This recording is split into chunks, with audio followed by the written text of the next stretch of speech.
Princess Anne took a swipe at Prince Harry and Meghan Markle when she was interviewed by Adrian Arsenault last year about plans for a more slimmed-down royal family.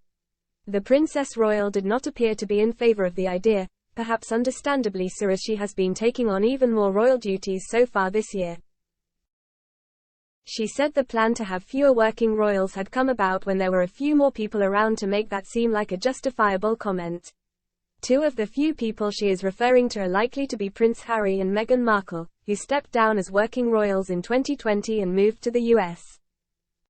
Another likely candidate is Prince Andrew, who was forced to quit his position after questions emerged surrounding his friendship with convicted sex offender Jeffrey Epstein.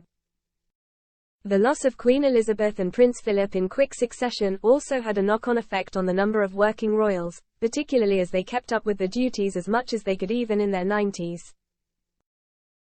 A number of other working royals, such as the Duke of Kent and Duke of Gloucester, are quite elderly and having to take a step back. The princess, who gave her honest opinion on the king having a slimmed-down monarchy, said, "It changes a bit. I mean, it doesn't sound like a good idea from where I'm standing, I have to say. I'm not quite sure what else, we can do." Anne was then asked whether there were conversations about relevance of the monarchy, to which she replied, "There will be, everywhere. It's not a conversation that I would necessarily have. I think it's perfectly true that it is a moment where you need to have that discussion. But I would just underline that the monarchy provides, with the Constitution, a degree of long-term stability that is actually quite hard to come by any other way." When asked about her role now her older brother Charles is king, she answered, "We as a family see ourselves there to support that role.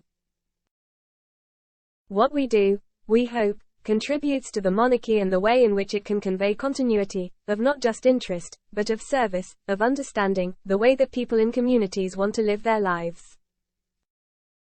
And I think so often we get the chance to see communities and the people who do things really well and are very generous with their time in a way that, if you look at the media, you tend not to get that impression." Princess Anne is frequently named as one of the hardest working members of the royal family, undertaking the most engagements each calendar year.